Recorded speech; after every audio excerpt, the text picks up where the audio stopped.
महाराष्ट्रात येणाऱ्या कोणत्याही गुंतवणुकीचं नक्कीच स्वागत केलं गेलं पाहिजे, परंतु ही गुंतवणूक होत असताना ही गुंतवणूक करण्यासाठी जे राज्य सरकारचं कामकाज आहे ते अजून तितकंसं सुरळीत सुरू झालंय असं दिसत नाही। म्हणजे अनेकदा आता या पद्धतीची नाराजी आणि ही नाराजी व्यक्त करण्याच्या पद्धती वाढत गेल्या तर कदाचित गमतीनं म्हणावं लागेल की मग हे राज्य सरकार आहे की नाराज सरकार आहे, अशी परिस्थिती आहे। परंतु मुख्यमंत्र्यांना नक्की शुभेच्छा आहे की जेणेकरून ही गुंतवणूक यावी आणि येणारी गुंतवणूक ही केवळ कागदावर राहू नये तर ती प्रत्यक्षात यावी आणि त्यातून महाराष्ट्रातल्या तरुणांना रोजगार उपलब्ध व्हावा हीच अपेक्षा आहे।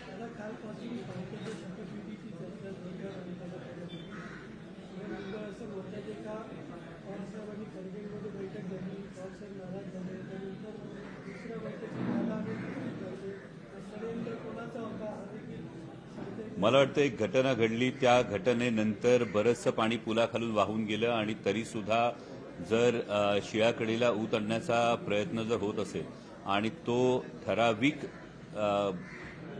प्रसंगी म्हणजे विशेषतः मंत्रिमंडळातून डावललं गेल्यानंतर होत असेल किंवा काही आरोप झाल्यानंतर होत असेल तर याच्या मागची कारणमीमांसा आणखी सखोल पाहिली पाहिजे। परंतु त्यानंतर अनेक घटना होऊन गेलेल्या आहेत। आता सरकार जनतेनं जरी मान्य नसलं तरी सुद्धा ऑन डॉक्युमेंट हे त्यांना ऑन रेकॉर्ड बहुमत दिलेलं आहे, त्यामुळे त्यांनी जास्तीत जास्त या कामकाजात लक्ष दिलं तर जास्त उचित ठरेल। महाराष्ट्राच्या हितासाठी महाराष्ट्राच्या विकासासाठी ती गोष्ट महत्त्वाची ठरेल। उगाच जुन्या गोष्टी पुन्हा पुन्हा उकरून त्यातून नेमकं काय निष्पन्न होणार हे समजण्यापलीकडे।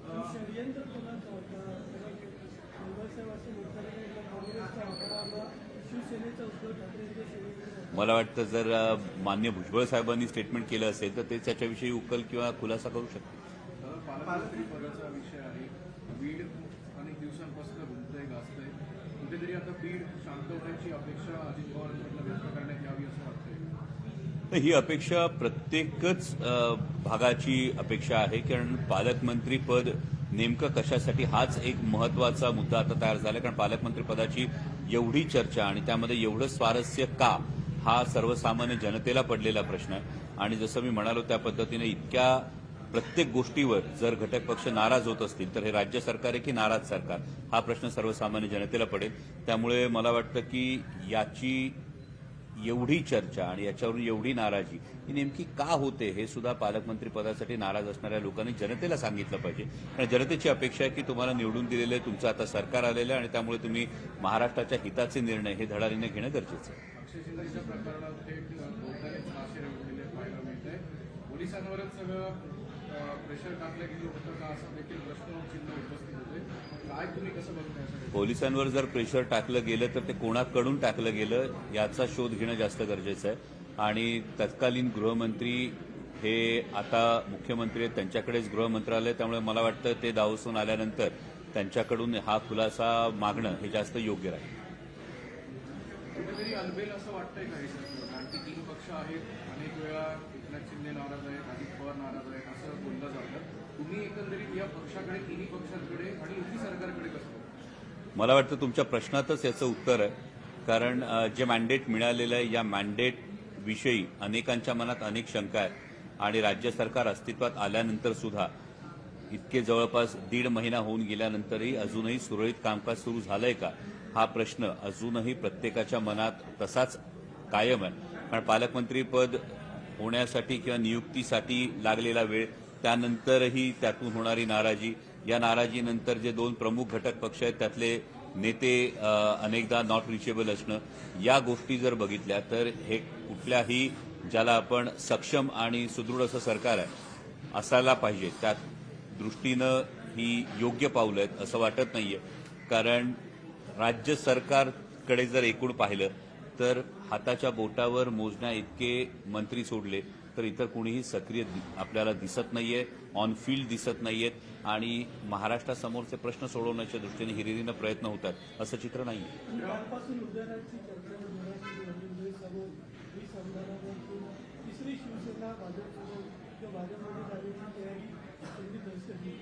मला वाटतं या चर्चा आणि नाराजी याला कुठेतरी आपण म्हणतो की अनेक जरी खुलासे यावर होत असले तरी आग असल्याशिवाय धूर दिसत नाही असा एक सर्वसामान्य एक नियम आहे। त्यामुळे कुठं खरंच काही धुपतंय का हे बघणं गरजेचं आहे। ट्रम्प यांनी उपस्थिती घेताच मेक्सिको बॉर्डरवर नॅशनल इमर्जन्सी लावली. एका बाजूला भारतात सुद्धा बांगलादेशी घुसखोरांचा एक मोठा ज्वलंत विषय पेटताना दिसतोय. अगदी मग पुणे जिल्हा असेल, पिंपरी चिंचवड असेल, पॉलिसी लेव्हलवर मोदी सरकारकडनं असंच देखील ठोस निर्णय घेणं अपेक्षित आहे. तर नक्कीच पॉलिसी लेव्हलवर हा निर्णय घेत असताना यामध्ये कुठेतरी राजकीय हेतूनं प्रेरित निर्णय होऊ नये ही मात्र नक्कीच अपेक्षा आहे. परंतु देशाच्या सुरक्षेच्या बाबतीमध्ये कोणतीही तडजोड ही केली जाऊ नये ही प्रत्येक नागरिकाची भावना आहे. काल रोहित पवारांनी माध्यमांशी बोलताना अशी प्रतिक्रिया दिली की प्रत्येक पक्षात फेरबदल हा होतच असतो. राष्ट्रवादीमध्ये आमच्या पक्षात पण शरद पवार साहेबांच्या नेतृत्वाखाली काही फेरबदल होतील. काय नेमके हे फेरबदल होतील असं तुम्हाला एक खासदार म्हणून लक्षात वाटतं? यामध्ये आता सगळ्या कार्यकारिणीची आढावा घेण्याची प्रक्रिया सुरू आहे. माननीय प्रदेशाध्यक्ष जयंत पाटील साहेब यांच्या नेतृत्वाखाली पक्षानं जी कामगिरी केलेली आहे, विशेषतः 2 जुलैला पक्षफुटीनंतर जी परिस्थिती होती आपल्या सगळ्यांना ठाऊक आहे आणि त्यानंतर लोकसभेमधलं जे दैदिप्यमान यश आहे हे करत असताना प्रदेशाध्यक्ष जयंत पाटील साहेब यांचं नेतृत्व हे यामध्ये एक महत्वाची गोष्ट होती आणि त्यांच्या मार्गदर्शनाखाली पुढे जात असताना प्रत्येक कार्यकारिणीचा आढावा घेऊन जिथे आवश्यकता आहे तिथे हे फेरबदल हे नक्कीच केले जातील असे संकेत स्वतः आदरणीय शरदचंद्रजी पवार साहेबांनी पक्षाच्या बैठकीमध्ये दिले होते. त्यामुळे ते फेरबदल हे नक्की अपेक्षित आहे.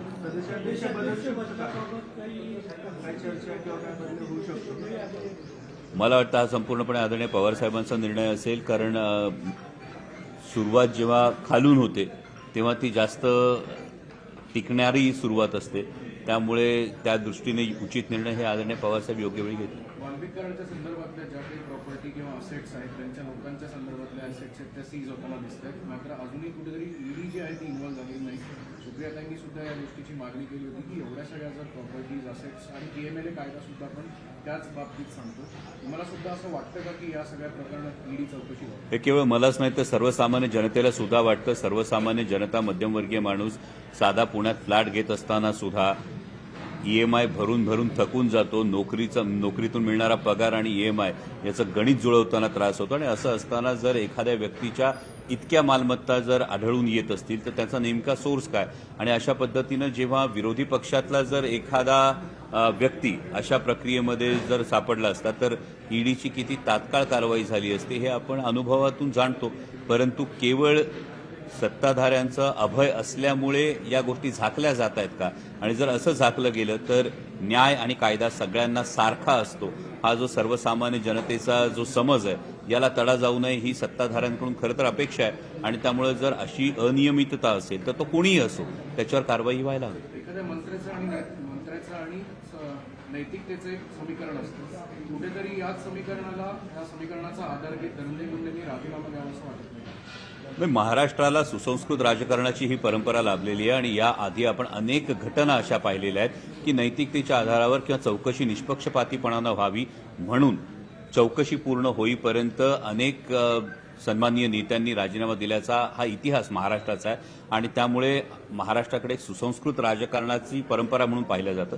आणि असं असताना जेव्हा धनंजय मुंडेंचं सातत्यानं नाव येत आहे आणि तरीसुद्धा ते राजीनामाही देत नाहीयेत किंवा ही चौकशी निष्पक्षपातीपणाने होईल याविषयीचा विश्वास सर्वसामान्यांच्या मनामध्ये तयार होत नाहीये, ही परिस्थिती पाहिली तर नैतिकतेच्या आधारे हा धनंजय मुंडेंनी राजीनामा हा दिला पाहिजे, जेणेकरून चौकशी निष्पक्षपातीपणानं झाली पाहिजे आणि सरपंच संतोष देशमुख यांना खरं तर न्याय मिळणं ही गरज आहे. कारण ही केवळ संतोष देशमुखांच्या कुटुंबाचा विषय नाही, हा सर्वसामान्य जनतेचा कायदा आणि सुव्यवस्थेवर जो विश्वास टिकला पाहिजे त्याचा विषय. जिल्ह्यात खास करून पिंपरी चिंचवडमध्ये जे लोक पक्षात आले होते ते पुन्हा तहसीलदारांचं प्रचार करण्यासाठी महापालिकेच्या निवडणुकीत उमेदवारांनी देखील माझ्याकडे अशी कुठली खात्रीशीर अशी माहिती नाहीये आणि भरलेल्या ग्लासमध्ये जाण्यासाठी पाण्याला आधी जागा रिकामी लागते, तशी काही पिंपरी चिंचवडमध्ये फार जागा तिकडे रिकामी असेल असं मला वाटत नाही.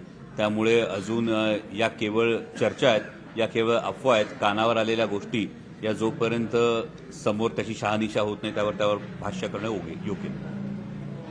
यापूर्वी जेव्हा राजीनामे राष्ट्रवादी काँग्रेसच्या मंत्र्यांनी दिले होते त्यावेळेस मोठा दबाव हा भाजपकडनं टाकला जात होता, आंदोलनाच्या मार्फत असेल किंवा अन्य मार्फत असेल. आता असं एक दिसतंय की विरोधी पक्ष दबाव टाकताना किंवा कोणतेही आंदोलन करताना दिसत काय होतं? नाही, विरोधी पक्षाच्या बाबतीत जर म्हणत असाल तर राष्ट्रवादी काँग्रेस पक्षाकडून ही सातत्यानं मागणी केली जाते. सर्वपक्षीय मोर्चे निघतात, सर्वपक्षीय आंदोलनं ही निघतात आणि यानंतर खरं तर नैतिकतेसाठी दबाव टाकावा लागेल तर त्याला नैतिकता म्हणत नाहीत.